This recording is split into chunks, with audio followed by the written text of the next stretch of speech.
قل إن صلاتي ونسكي ومحياي ومماتي لله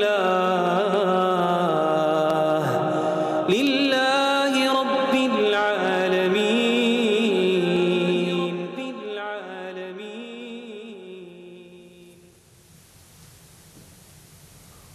السلام عليكم ورحمة الله. انسحبت قوات العدو الصهيوني بعد محاولات اجتياح لمخيم جنين الذي يعيش فيه أكثر من 15,000 فلسطيني. عاش سكان المخيم يومين من القصف المتواصل من طائرات الاحتلال الصهيوني والتفجيرات التي نفذها أكثر من 1000 جندي اجتاحوا المخيم لمحاولة القضاء على عناصر المقاومة ضمن الأذرع العسكرية التابعة لحركة الجهاد الإسلامي وحماس وفتح والجبهة الشعبية لتحرير فلسطين، ما خلف مشاهد لن تنسى ولن ينسى هذا العدو الذي فتح الباب على سؤال: ما دور المسلمين نحو الفلسطينيين إخواننا في جنين؟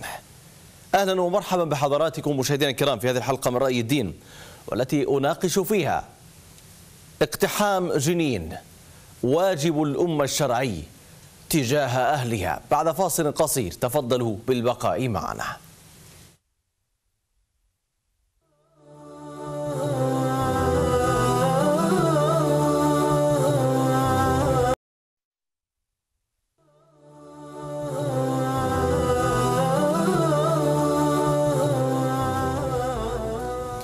أهلا ومرحبا بحضراتكم مجددا مشاهدينا الكرام في هذه الحلقة من رأي الدين. أرحب بضيفي عبر سكايب فضيلة الشيخ الدكتور مروح نصار، عضو هيئة علماء فلسطين. دكتور أهلا ومرحبا بك في هذه الحلقة من رأي الدين. حياكم الله، بارك الله فيكم في هذه القناة المباركة. دكتور، نقف ابتداء على ما يحدث في جنين. ما الذي يحدث هناك؟ بسم الله والصلاة على رسول الله. بداية نحيي إخواني في فلسطين بمجملها، المجاهدون والمرابطون والمرابطات وكل الثابتين والثابتات دفاعا عن فلسطين والأقصى. الذي حصل في جنين هي حقيقة جدد لا يمكن أن يقبله عقل بشري، لا في العرف العسكري ولا في العرف السياسي ولا في العرف الأخلاقي ولا في كل قوانين العالم سواء القديمة والحديثة، أن يهاجم 1000 جندي من خيرة الصهاينة الذين يدعون أنهم من خيرة جيوشهم، جيش النخبة عندهم، ب150 سيارة من أحدث سيارات في العالم، سيارات أمريكية ومصفحة من الداخل حتى تقنية يهودية فوق التصفيح الأمريكي، وبالطائرات المسيرة بالهليكوبتر والإف 16 وكذا. وعلى ماذا؟ هم حسب كلام يقولوا 20 شخص الآن، وبعد كل هالمعارك اللي استمرت يومين اسقطوا على جنين مئات الاطنان من القنابل وكل احدث الاسلحه وقصف جوي وبري وجرافات حديثه وجرف الشوارع والى اخره، ويقولوا قتلنا 10 اللي استشهدوا، وانا متاكد ال10 هذول معظمهم اطفال وليس لهم علاقه بالمجاهدين.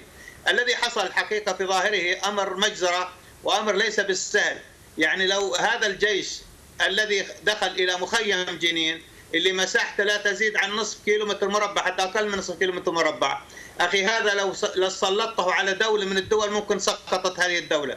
عندما تسلط 1000 مقاتل مؤللين بأحدث أنواع الدبابات والأسلحة التي لا تؤثر في حتى الطلقات العادية والار بي جي، ويومين كاملين وهم لا يستطيعوا أن يتقدموا، وما تقدموه لم يصلوا إلى وسط المخيم كما يقولوا هم.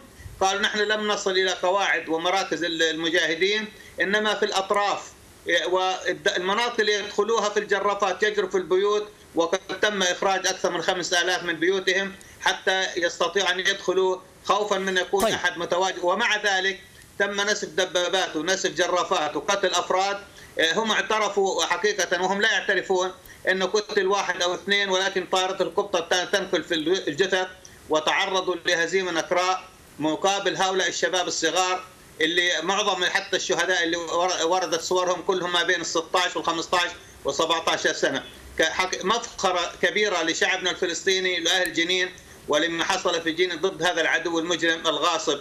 لا شك أن كانت معركة غير متكافئة في العدد ولا في العتاد وفي العدة، لكنها كانت الله سبحانه وتعالى وقف معهم وتمت هزيمة لهم، وهم اعترفوا بذلك.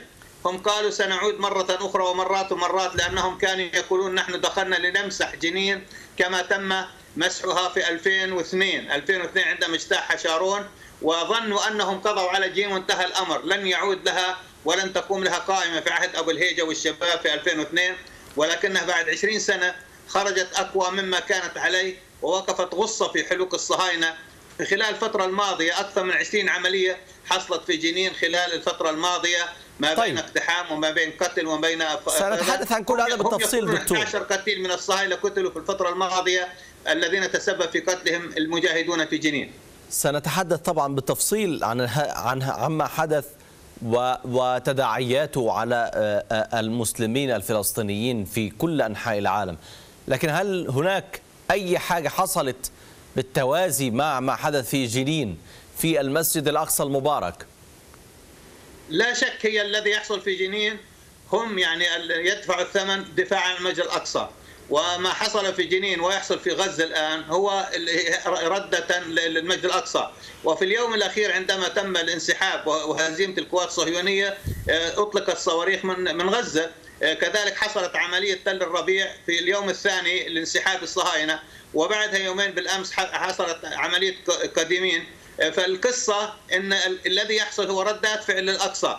الصهاينة تجاوزوا كل الخطوط في اقتحاماتهم الأقصى، وبدأوا يمارسوا الصلوات التوراتية ويمنع الناس من باب الرحمة، من بعض المصليات في المساجد، الساحات، ويدخلوا في الاقتحام الصباحي المسمى اللي هي التقسيم الزماني، وأصبحوا يمارسوا عبادات قبل كانوا باسم الزيارة الآن لا. وبالأمس دخلوا حتى للمساجد، داخل المساجد اللي تحت الأرض المسجد المرواني، وكانوا يلبسوا الزي الأجنبي ولكنهم كانوا صهاينة يختفون بملابس أجنبية حتى يكون نحن سواح ولسنا يهود الآن. فما يحصل في الأقصى حق جريمة مركبة، والفرق ما بين الفترة الماضية 6 شهور فقط 24,000 مقتحم، في حين العام الماضي بمجمله وصل 21,000 الآن.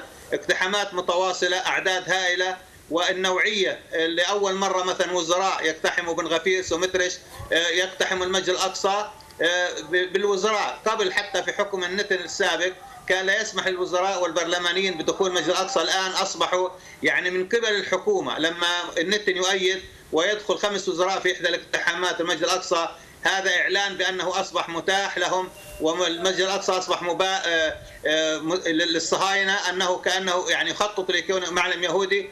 وما التصريحات الأخيرة أن المسجد الأقصى إحنا سنأخذ 70% منه الآن، آخر تقسيم مكاني من صحن الصخرة إلى منطقة الشمال كلها تساوي 70%، قالوا سنأخذها، والصلوات التوراتية يمارس فيها الآن، فتح الأبواب جميعا، ومطالب قدموها بن غفير وسمترش للنتن لكي في الفترة القادمة.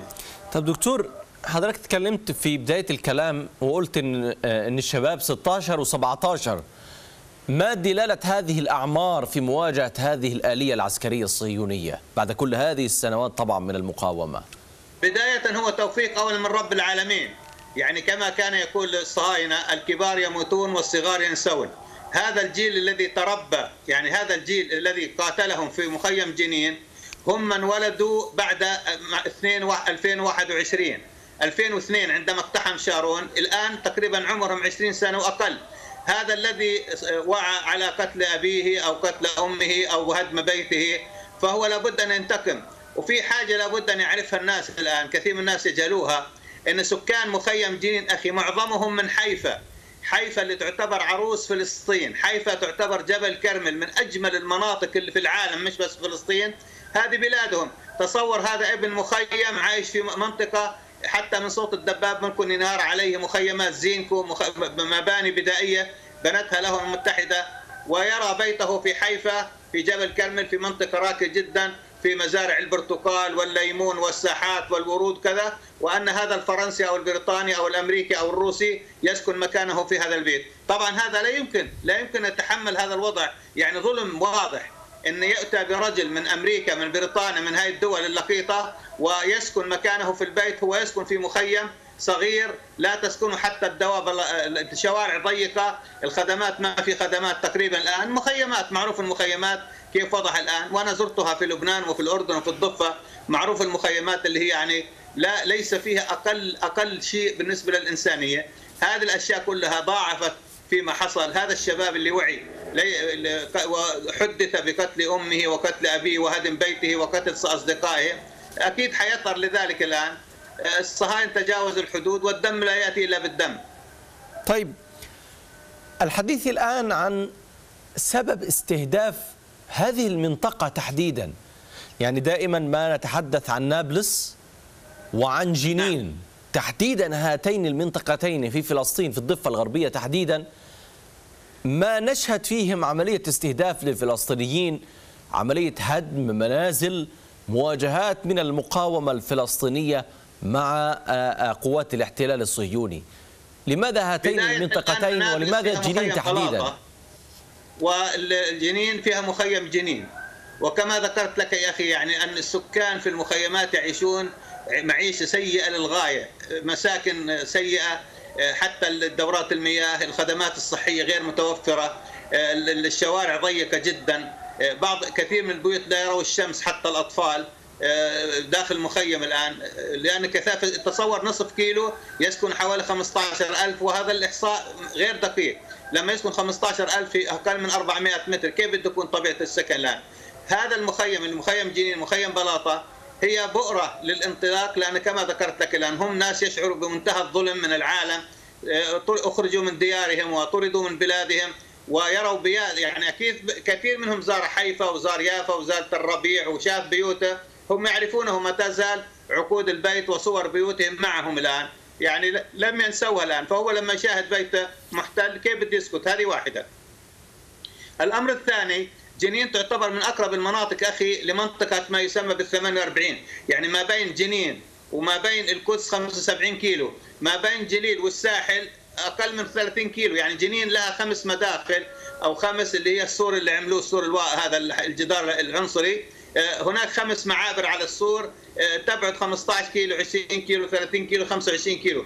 يعني هاي المنطقة خطيرة جدا، وخاصة الصهاينة عندما قالوا في تجربة للصواريخ، فلو نجح في المخيمات في تقنية الصواريخ كما في غزة هذا يمثل خطر كبير جدا. انت بتتكلم من جنين لمطار اللد ما بوصلش 40 كيلو، اقل من 40 كيلو الداخل، العمق الداخل. ولهذا في اليوم الثالث بعد عملية تل الربيع، عملية قدمين في كالكيليا، لأن مناطق مكشوفة وهناك من الكثير من أشجار بساتين البرتقال وغيرها، يعني لا يستطيع الصهاينة أن يمنعوا الناس من التسلل داخل وعمل عمليات في الداخل. واللي بيلاحظ مثلا معظم عمليات تل الربيع، عمليات بئر السبع، عملية العمق اللي في الداخل، كل الشباب معظم الشباب تقريبا انطلقوا من مخيم جنين أو من مخيم بلاطة. طيب، العملية التي تقوم بها القوات الآن دكتور يقال إنها من أكبر العمليات التي تشن ضد جنين منذ أكثر من 20 عام. هذه العملية استخدمت زي ما حضرتك ذكرت الطائرات لأول مرة منذ الانتفاضة الفلسطينية التي اقتحم فيها شارون المسجد الأقصى المبارك. لماذا؟ لأنهم هم بدأوا يشعروا أن في خطر. طبعا هذا الأسباب اللي أدت لهذا الموضوع عدة أسباب. السبب الأول لأنه يمثل المقاومة في جنين تحدي للصهاينة، والآن الصور تخرج صور يحمل الرشاشات والأسلحة، وهذه أسلحة إسرائيلية على فكرة. يعني هن الآن معظم الأسلحة اللي مع الشباب يقاتلوا بها اليهود هذه تشترى من تجار يهود. الآن اليهود 40% بيشتروا مخدرات وهم بيبيعوا أسلحتهم الآن. هذه واحدة. الأمر الثاني، هم يروا أن هذا أقرب عمق لديهم هي جنين، فتمثل خطر عليهم، خاصة لو طورت. وهم شعروا عندما دخلوا في المرة السابقة وتم تفجير من دبابة النمر، من أحدث الدبابات اللي عند الصهاينة، هي دبابة أمريكية مصفحة حتى بتصفيح يهودي جديد، ومع ذلك تم تفجيره بعبوات صنع محلي 40 كيلو. إذا الناحية العسكرية. الناحية الثانية، الآن المتطرفين سموتريش وبن غفير الآن يعلنوا، حتى النتن قال سأقضي على أي شيء اسمه حل الدولتين، حتى رموز السلطة سأنهيهم تماما. فهم الآن يعني هي بداية لما سيحصل. يعني لو قدر أن انتصروا في جنين وتم القضاء على المقاومة في جنين، أنا أتصور بعد فترة سيدخل المخيم بلاطة في نابلس، ثم إلى مخيم الأمن علي في رام الله، ثم اجتاح الضفة الغربية، وهو الآن يطلق من قبل المتطرفين في الحكومة لابد من اجتياح الضفة الغربية وإسقاط السلطة. هي أصلا السلطة لا تملك من أمرها شيء الآن، يعني الآن اتفاقية أوسلو انتهت تماما، لم يبقى منها إلا اسميا. يعني أنا ما أعرف لماذا حتى ما زالوا يعني يعلنوا عن وجودهم الآن. هم يقولوا لا يوجد سلطة، ونحن رموز حتى السلطة سنصفيها، لأن لا نريد أن يبقى شيء اسمه اسم دولة. والخطة الموجودة مستقبليا لو نجحوا في ذلك هو أن تعود فلسطين إلى الروابط الكروية. هاي الروابط عملوها بعد 67 قبل أن تأتي السلطة أوسلو في 95، وهو يصبح البلدية عبارة عن بلدية، يعني مسؤول في رام الله، مسؤول في نابلس، مسؤول في الخليل، ولا علاقة بينهم، عبارة عن مخاتير تابعين للدولة الصهيونية. هذا المراد، ولهذا يقول بن غفير ليس أمام الشعب الفلسطيني سوى ثوابت، إما أن يلتزموا يعني بكل شيء، وإما القبر، وإما الرحيل.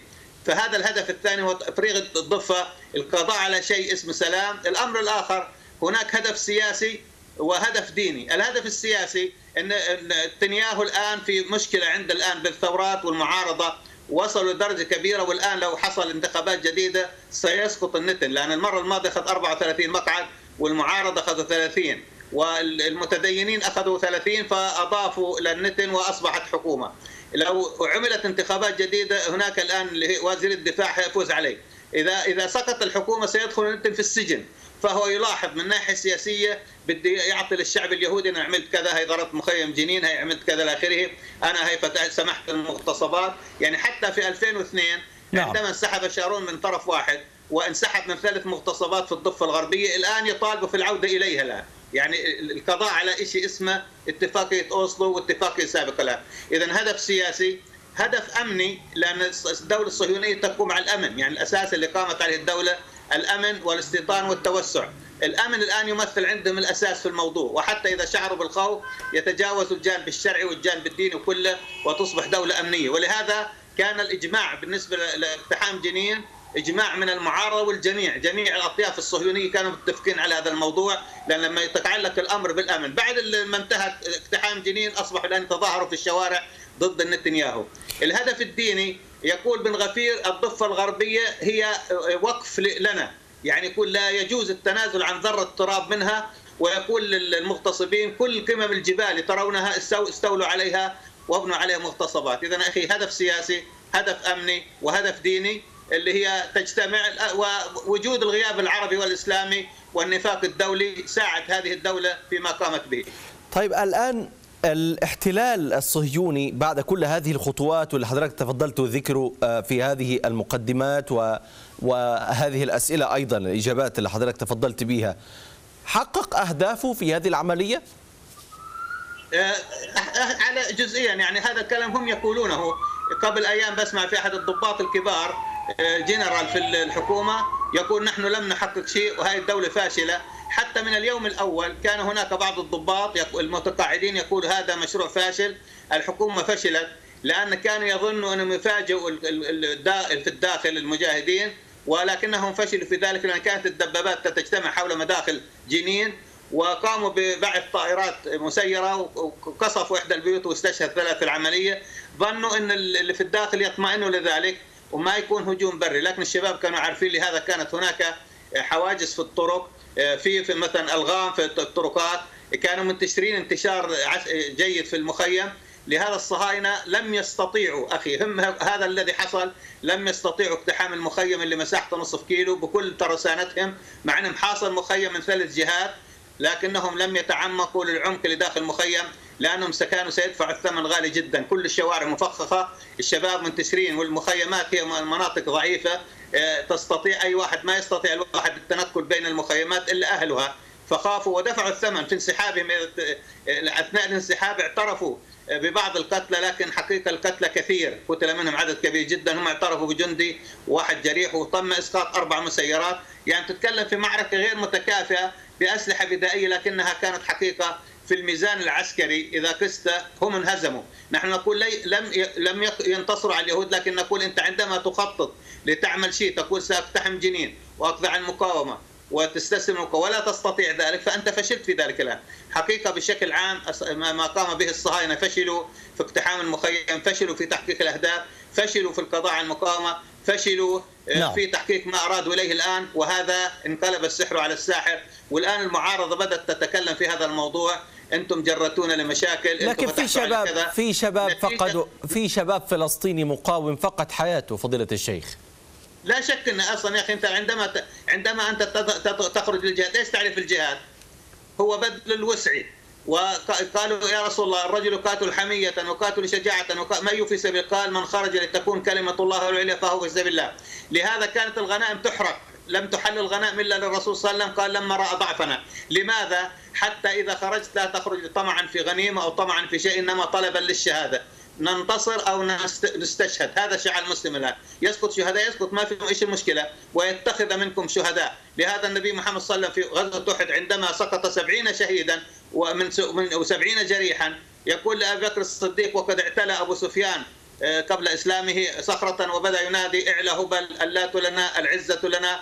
قال ردوا عليه، قال ماذا يقولون؟ قال قولوا له الله مولانا ولا مولاكم، العزة لنا وعزة لكم، لا عزة لكم، قتلانا في الجنة وقتلاكم في النار. نحن ماذا نريد الآن؟ يعني هل نريد أن نحارب فلسطين هكذا ونحن نجلس؟ لا أبدا، لن يكون هذا. لابد من الشهداء والجرحى والهدم والقتل والتشريد، كل هذا وارد. نعم. طيب الآن كان هناك حصار لجنين، يعني الفلسطينيون حينما دخلت قوات الاحتلال حاصرت المكان، هدمت المنازل، روعت الآمنين، لم يسلم لا الأطفال ولا النساء من كل هذه التصرفات الحمقاء كما وصفها كثير جدا ممن تابع هذه الشاشات. الآن دكتور، كيف ينظر الإسلام بعيدا عن الجهاد وعن المقاومة إلى هذه التصرفات لو قام بها شخص مسلم؟ يا أخي لو الدول الغربية أولا، لو هذا الغرب المنافق وما أوكرانيا ببعيد، لو قام هذا مسلم على دولة ثانية لوجدت الأصوات من العالم كله، وطبقت القرارات المتحدة وقرار 107 وقرار حصار اقتصادي وحصار عسكري ودخول عسكري، كما دخل عندما دخلت العراق الكويت وحصل تدخل عسكري، وكما دخلوا في أفغانستان على أشياء مكذوبة. اتهموا العراق عند أسلحة دمار شامل وغير صحيح، واتهموا أفغانستان بكذلك بالإرهاب وبالكذا، وهم اللي خلقوا الإرهاب الآن. بتصير عملية عكسية، لكن عندما تكون الضحية مسلم لا أحد يتدخل في ذلك الآن. هذا من الجانب الغربي والجانب غير خارج الإسلام. أما بالنسبة للمسلمين فالأصل وأن استنصروكم في الدين فعليكم النصر. أليس إخوانكم في الدين؟ أليس إخوانهم في الدين؟ أليس الشعب الفلسطيني إخوان للعرب والمسلمين في كل مكان؟ الأصل أن يكون إذا اغتصب شبر من أراضي المسلمين تعين الجهاد على أرض البقعة التي حصل فيها. إن لم يستطيعوا الدفاع عنها يتوسع حتى يشمل عموم المسلمين. نعم. وعندما نقول جهاد أخي لا يقصد في الجهاد القتال فقط، كما نقول دائما يدخل في السهم ثلاثة: منبله وصانعه وراميه. أنت تقاتل بمالك، أنت تقاتل بدعوتك، أنت تقاتل بإعلامك، أنت تقاتل بما تستطيع. ما تستطيع بذله وإن لم تبذله فأنت مقصر، وما لا تستطيع عليه ولا تقدر عليه فاعمل المستطاع. عندما كانت تحاصر جنين بالنسبة للداخل قدموا أمر مش طبيعي حقيقة، ولهذا بعد انسحاب الصهيوني بيومين صارت عملية تل أبيب، وصارت عملية اللي هي كودومين، وصارت عمليات أخرى غيرها لم يعلن عنها الصهاينة الآن، وحصلت في القدس وحصلت في جنين وحصلت في نابل وغيرها الآن. لأن الشعب الفلسطيني والمظاهرات كانت تعم كل الضفة الغربية على الحواجز. الصهاينة كانوا مقطعين الضفة الغربية حواجز على الطرقات، منعوا التواصل ما بينهم وبين جنين. فالأصل أن نصرة الإخوة، ولو ترك المجال بدون حواجز كانت لوجدت أهل نابلس وأهل الخليل وأهل القدس وأهل رام الله وكل فلسطين 48 يذهبوا ويهرعوا إلى نجدة جنين، وقد حصل من استطاعوا وأعلنوا ليس سرا اللي هي العلي الأسود، قالوا نحن خرجنا من نابلس لننصر إخواننا في جنين الآن، لأن هذا لابد، لأن شعب مظلوم كما يقول رب العالمين: أذن للذين يقاتلون بأنهم ظلموا وإن الله على نصرهم لقدير. إذا هذا حضرتك بتتكلم عن أخرجوا من ديارهم. نعم دكتور، حضرتك بتتكلم عن بغير حق إلا أن يقولوا ربنا الله ولولا دفع الله الناس بعضهم بعض كذا إلى آخره الآية. فهؤلاء شعب مظلوم أخرج من ديار كما ذكرت لك. هذول سكان جنين بلادهم في حيفا، بأي سبب اطلعوا إلى أن أخرجوا؟ كلها بروايات كاذبة، أرض الميعاد وأرض الأجداد، وكله كذب، كله كذب وافتراءات لتحقيق مشروع دولي وهو عدم عودة الخلافة الإسلامية ولكي تكون هذه بؤرة للعالم اللي هي الصهيونية العالمية. حضرتك بتتكلم عن الفلسطينيين، عن داخل فلسطين، أنا أتكلم عن العالم كله. العالم كله أخي كما ذكرت، وأن استنصروكم في الدين فعليكم النصر. أولا بالنسبة للمسلمين كان التقصير واضح أبدا، إحنا قضية نجب ونستنكر وهذه عملية، هذا كله كلام فارغ الآن، لا يسمن ولا يغني من جوع. حتى شكوى الأمم المتحدة لم يتم، يعني ليس هناك دولة عربية أو إسلامية رفعت الأمم المتحدة وقرار، مع أن لو حتى حاولوا إدانة الفيتو الأمريكي جاهز، لكن مع ذلك لم يحاولوا. كلها عبارة عن نسجب ونستنكر وكذا إلى آخره، وهذه لا ترفع ولا تزيد في الأمر، والصهاينة لا يعتبروا مثل هذا الكلام كليا. لم نرى أحد استدعى السفير الأمريكي إلا بعض الدول على استحياء، ولم نرى أن السفير الأمريكي ينوقش في الموضوع. احتجاج دولي لم يحصل، سحب السفراء لم يحصل، احتجاج بمعنى أن قطع العلاقات من الدول المطبعة لم يحصل. فاللي حصل الآن كان أقل بالكثير من المطلوب. إعلاميا نفس الشيء على استحياء. الأمر الآخر كان هناك تهيئة للموضوع، حتى اليهود يقولون نحن لا نظلم أحدا، اليهود يقولون كانت أمريكا تعرف ذلك وبريطانيا تعرف ذلك، معظم أوروبا قالوا، وبعض الدول العربية كان معهم خبر في الموضوع أن لابد اقتحام جنين. لهذا كانت ردة الفعل ليست بمستوى بحجم المأساة اللي حصلت. طيب. لا من الدول العربية ولا من الدول الإسلامية ولا من الجامعة العربية ولا من منظمة الإسلامي، وهذا العالم منافق معروف الآن نفاقه على عينك الآن. انظر كيف فعلوا في أوكرانيا وكيف بيفعل الآن بالنسبة لفلسطين. السؤال الذي يطرح نفسه خاصة عند الحديث عن المساعدة، بعض الناس يقول لك يا عم احنا مالنا باللي بيحصل في جنين، كل واحد يشيل نفسه، احنا كمان عندنا مشاكل، حاجات زي كده من هذا القبيل يعني. وانا رددتها بالعامية علشان خاطر السادة المشاهدين كمان يكونوا معايا في هذا الكلام. أخي علمنا، اسمح لي دكتور، علمنا، اسمح لي دكتور، نعم سأسأل السؤال وأتيح لحضرتك الوقت. الآن علمنا ما هو الواجب تجاه أهلنا في جنين وكيف نساعدهم، ولابد أن يهوب الجميع، لكن حكم من امتنع عن المساعدة سواء كان متعمدا أو ناسيا أو ناكرا لما يحدث للمسلمين هناك. أخي من استطاع ولم يقدم شيء فهو آثم، وهذا عليه عقوبة من الله سبحانه وتعالى وسيحاسب على ذلك الآن، لأن فلسطين مظلومة، الشعب الفلسطيني مظلوم، إخوانهم ينتصرونهم، ومن استنصروكم في الدين فعليكم النصر. أين النصر الآن؟ وهذا النصر قد يكون بالمال. من استطاع أن ينصر إخوانه فلسطين بالمال ولم ينصرهم فهو مقصر وآثم. من استطاع أن ينصرهم بالدعاء ولم ينصرهم بالدعاء فهو آثم ومقصر. من استطاع أن ينصرهم بالإعلام وبيان إجرام الصهاينة فهو مقصر. من استطاع أن يبين حقد اليهود وإجرام اليهود وما يحصل فاجعل مكانك حيث الله أقامك. كل إنسان كان بإمكانه من المسلمين أن يقدم العون لإخوانه، إما بالإعلام أو بالدعم المادي أو الدعم العسكري أو بيان بالإعلام، ولم يقدم ذلك فهو آثم، لأن أنت الله يحاسبك على استطاعتك الآن. والاستطاعة ليست كما يقدرها البعض الآن، استطاعة الكأس أن تملأها وليس أن تضع فيها قليلا من الماء الآن.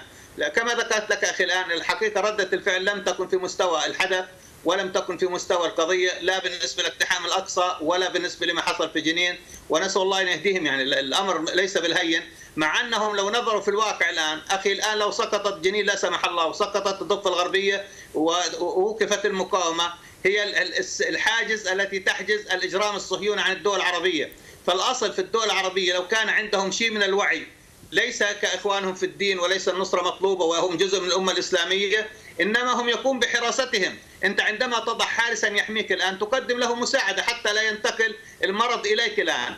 فهؤلاء الصهاينة لو ترك لهم الخيار واستقروا في فلسطين ولم تكن هناك مقاومة لوجدتهم يفسدوا في مصر وفي الأردن وفي لبنان وفي سوريا وفي العالم كله، وهم لا يفسدون لا شك الآن، لكن فسادهم محصور بأنهم الآن مشغولين فيما يقوم به الشعب الفلسطيني. فالشعب الفلسطيني ناهيك عن الدفاع عن بلده وعن فلسطين وعن مسجد الأقصى وعن حرمات المسلمين، عن فلسطين المباركة المقدسة الوقف لكل المسلمين، فهم يحمون الأمة يحمون الأمة من خطر الصهيوني اللي قال عنهم رب العالمين، اللي هي كلما أوقدوا نار الحرب ويسعون في الأرض فسادا لتجدنهم أشد الناس عداوة للذين آمنوا. والواقع من قتل إخواننا في الروهينجا ما يسمى بإسرائيل، من يقاتل إخواننا في الآن في شمال سوريا يدعم الأكراد ضد تركيا ما يسمى بإسرائيل، من يدعم سد النهضة ضد مصر ويحرمها من ماء النيل ما يسمى بإسرائيل. الاغتيالات اللي شبه يومية في العالم كله. قبل أيام الآن هنا في تركيا مسكوا عصابة اللي هي تطارد العرب الموجودين وهي تدعمها الصهاينة. فهؤلاء دولة مفسدة الآن. فهذا الإفساد الشعب الفلسطيني يمنع هذا الإفساد عن الدول العربية وعن العالم الإسلامي. فلو كان فيهم خيرا ناهيك عن الأصل نساعدوهم. المؤمن أخو المسلم، المسلم أخو المسلم لا يظلمه ولا يسلمه ولا يخذله. هذا خذلان لهم الآن، لكن الله معهم ولن يترهم أعمالهم. هذا شعب الله سبحانه بشره، قال ما تزال طائفة من أمة على الحق ظاهر لعدوهم قاهرين لا يضرهم من خالفهم ولا من خذلهم. وإلا أخي الخذلان واضح. والآن العالم أنا أستغرب هذا العالم الآن المنافق بشكل عام، والدول التي كانت تطبع وتكون تطبع لمصلحة الشعب الفلسطيني أين هي الآن؟ هي تتآمر على الشعب الفلسطيني وليست فقط أنها تقف على الحياد كمان. دكتور، هل هناك علاقة بين حرق المصحف في السويد وبين الهجمات التي حدثت في جنين من قبل قوات الاحتلال الصهيوني؟ يعني تقريبا الحدثين كانوا في وقت واحد بالتزامن. يعني أخي لا شك، أولا هي الذي حصل في السويد وحصل قبلها في سويسرا وحصل في الدنمارك وحصل في أمريكا وحصل في بريطانيا وكثير من الأحداث التي لا ينشرها الإعلام الآن. هذه الأحداث الآن تحركها الصهيونية العالمية. هذا الصهاينة عندما يؤزموا في مكان ما، عندما مثلا تصير في الأقصى كما طردوا في 67 في انتفاضة 2015 لما طردوا من البوابات 2017 حتى يعني يرفع معنوياتهم، يحركوا زبانيتهم كما حصل في أمريكا نفسها الآن عندما عجزوا عن وضع البوابات على المسجد الأقصى. طلع ترامب بصفقة القرن الآن. هاي اللي التشويش اللي على سب الإسلام وحرق القرآن وكذا. أولا هو حقد على الإسلام بداية. الأمر الثاني لاحظ أنت أحيانا من يقوم به ليسوا من الغرب الآن. يعني العملية الأخيرة عراقي واللي قبلها إسلام الرشدي إيراني. فهم يستغلوا، هؤلاء المنافقين يستغل أن يقوم بهاي الأعمال نفاقا للغرب اني انا ضد المسلمين، ضد ما يسمونها الارهابيين، تقربا لهذه الجمعيات الارهابيه في الغرب الان. وهذا كله مدعوم من قبل الصهاينه حتى يشوشوا على القضيه الفلسطينيه. يعني قضيه جنين الامر شغال والحرب شغاله وهذا بيحرق في القران. كما فتره اذا صار في الاقصى اقتحامات وحصل في الاقصى مشكله مع الصهاينه بيحركوا اللي هي زبانيتهم، بيحرق القران في كذا في دوله فلانيه او بيسب الاسلام بيسب الرسول. وهذه العمليات مرتبطه 100% ولا ابرر منهم الصهاينه ابدا. ولهذا انا لرايي في الموضوع أنا لا يجب أن لا نعطي هذا الأمور أكبر من حجمها. والله لو كان محمدا حيا صلى الله على محمد لقال اتركوهم إنهم من السفهاء لا يستحقوا حتى الرد الآن. لكن أن نشغل أنفسنا بالإعلام بالتواصل وكل حاجة وحرك القرآن، أخي هذا كافر زيدي كافر ملحد الآن. هذا الرجل لا يحرك شيئا الآن ويضر الأسود عواء الكلاب. ولو كل كلب عوى ألقمته حجر لأصبح الحجر أغلى من التبري. إحنا الآن أشغلنا أنفسنا في الدنمارك وصار كذا وصار كذا ونشينا القضية الأصلية. لا نحرف البوصلة. لا شك أن قد يرد عليه من قبل العلماء كما رد مثلا أردوغان في تركيا، قال سيدفع الغرب ثمنا غاليا وتكلم كلام بقوة، قال عن هذا الحقد الدفين ضد الإسلام والمسلمين. كذلك هاكان اللي هو وزير الخارجية التركي تكلم كلام قوي ضد الغرب وفهم اللعبة الآن. لكن نحن الآن لا نريد أن نشغل في هذا الموضوع لأن الصهاينة هم يريدوا تحريف البوصلة، حرف البوصلة عن واقع، عن اقتحام الأقصى، عن قتل الناس، عن هدم البيوت في شغلات جانبية لا نقول غير مهمة. وهذا احتكار وحكمه الكفر. من اعتدى أو على مساس بالقرآن الكريم حكمه الردة وهو يقتل إذا لم يتب من ذلك الآن. لكن لا نحرف البوصلة. أكيد الصهاينة لهم ضلع في الموضوع ويحركوا زبانيتهم كما أشغلوا العرب الآن، حرب في اليمن وحرب في العراق وحرب في لبنان وحرب في سوريا. والهدف من ذلك الآن هي نسيان القضية. والآن لما تسأل أي واحد تدور على يقول لك أنا شو دخلني في فلسطين؟ كما قلت أنا مشغول في سوريا 12 مليون هاجر، أنا مشغول في اليمن قسموها يمين، أنا مشغول في العراق ذبح الشعب العراقي. وكله مخطط صهيوني عالمي لإبعاد الناس عما يكون به الصهاينة في داخل فلسطين. أخيرا دكتور، قبل أن أنتقل إلى الفاصل ثم أسئلة الجمهور واستفساراتي حول موضوع الحلقة، ما هو الواجب شرعا على المسلمين في العالم أجمع تجاه ما يحدث لإخوانهم في جنين وفي الأراضي الفلسطينية بشكل عام؟ الواجب كما ذكرت أخي، فلسطين هي جزء من الأمة الإسلامية، الشعب الفلسطيني شعب مسلم، ورب العالمين أمرهم بالأمر، وإن استنصروكم في الدين فعليكم النصر. والرسول صلى الله عليه وسلم في عدة أحاديث، ليس حديث واحد، ما آمن بي من بات شبعان وجاره جائع، كيف بمن تراه يقتل ويذبح وأنت جانبه. هناك مثلا مصر تجاورهم، وهناك سوريا، وهناك الأردن، وهناك لبنان. ماذا قدموا للشعب الفلسطيني الآن وهم يرونه يقتل صباحا ومساء؟ ماذا قدموا الأقصى وهو يقتحم الآن؟ الواجب كبير والمطلوب كبير، وكل سيحاسبه ربه كما ذكرت أخي الآن وفق مكانه. أنت تستطيع ماليا تنصر ماليا، تستطيع إعلاميا تنصر إعلاميا، لكن من استطاع أن ينصر إخوانه في فلسطين بأي أمر كان من أمور النصر فهو آثم ومقصر في ذلك الآن. وليس الجهاد كما ذكرت هو القتال. كان يقول صلاح الدين: لم أنتصر على النصارى بالسيف، إنما انتصرت بكلام القاضي الفاضل. الإعلام له دور كبير، العلماء لهم دور كبير، التجار لهم دور كبير، وكل له دور كبير، رجل أو امرأة أو الشاب في كل مكان في العالم الإسلامي. الأصل أخي عندما اقتحموا جنين وكانوا يقتلوا ويهدموا في البيوت، العالم الإسلامي كله يخرج للشارع كل الآن احتجاجا على هذا الموضوع. تقدم احتجاجات للسفارات الأمريكية، للسفارة البريطانية، لمن عندهم قنصلية صهيونية، لكن أن يكون سكوت معناته هذا الساكت عن حق شيطان أخرس.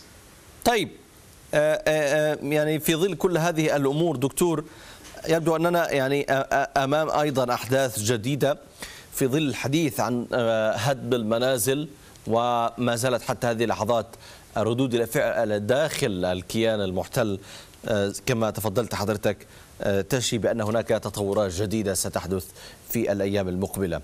اسمح لي دكتور أن نذهب إلى فاصل قصير، نجيب بعده على أسئلة الجمهور واستفساراتي حول جنين والواجب الشرعي تجاه أهلها وما يحدث فيها من اعتداءات من قبل جنود الاحتلال الصهيوني.